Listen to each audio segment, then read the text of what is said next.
TCC World with Kokoro. An unusual mini bike race was held.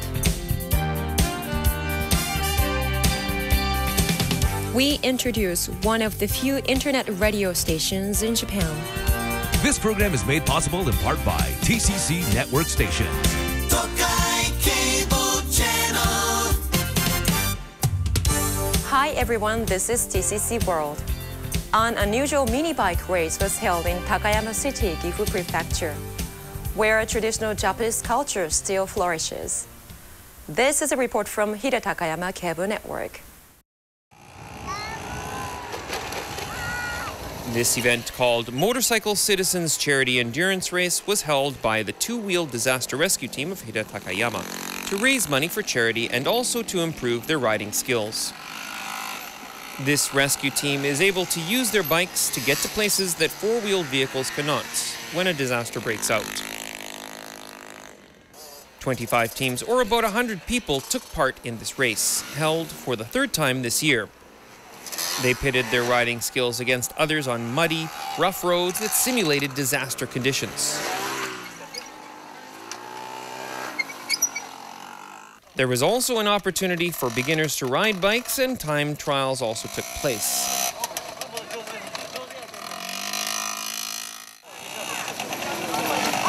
All the riders had a great time.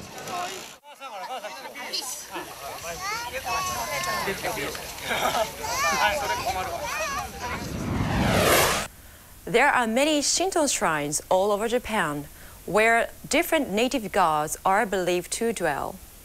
In Shinojima Island, Aichi Prefecture, the islanders celebrate a festival where a male god pays a visit to a female god dwelling in another shrine and spend the night.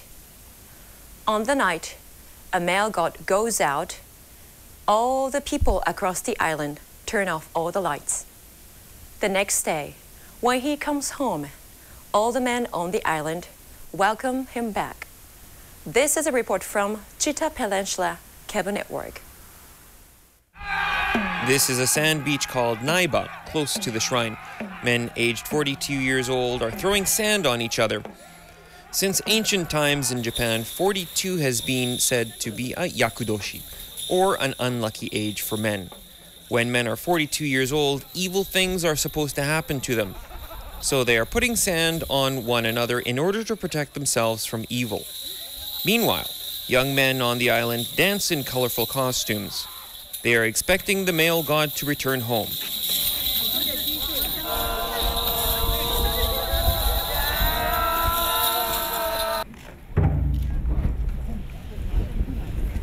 The god is coming.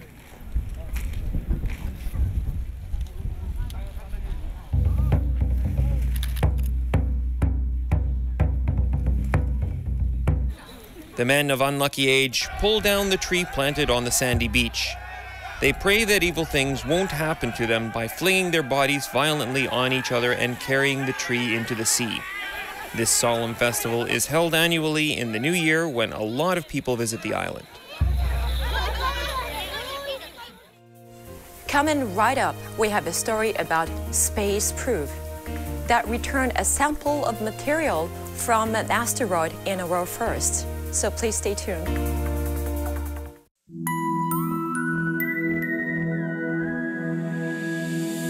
Globalize with local eyes. TCC World. The capsule of Hayabusa, an asteroid space probe that miraculously returned from space in June last year, was put on public display in Yokkaichi City, Mie Prefecture. This is a report from CTY. The part of the Hayabusa asteroid probe called the return capsule that excited people all over Japan last year was exhibited at Yokkaichi Municipal Museum. When Hayabusa re-entered the Earth's atmosphere, the spacecraft itself broke up and burnt up, but the round capsule returned to Earth safe and sound. So what is the capsule like? This is the genuine capsule. You can see the marks burnt into the capsule from re-entering the Earth's atmosphere. Hayabusa was launched in May 2003 from Kagoshima Prefecture. After it collected a sample of material from the surface of Itokawa Asteroid, the communications from the spacecraft ceased and the engines broke down. The chances of returning to Earth were considered to be extremely slim, but strenuous repair work was carried out successfully, and miraculously, Hayabusa came back to Earth last June. It succeeded in bringing back a sample of asteroid material for the first time ever. Experts believe that various mysteries concerning the birth of space and the planets will be solved by using the samples. The children were captivated by the capsule that returned from the 6 billion kilometer journey, equivalent to 150,000 circuits of the Earth.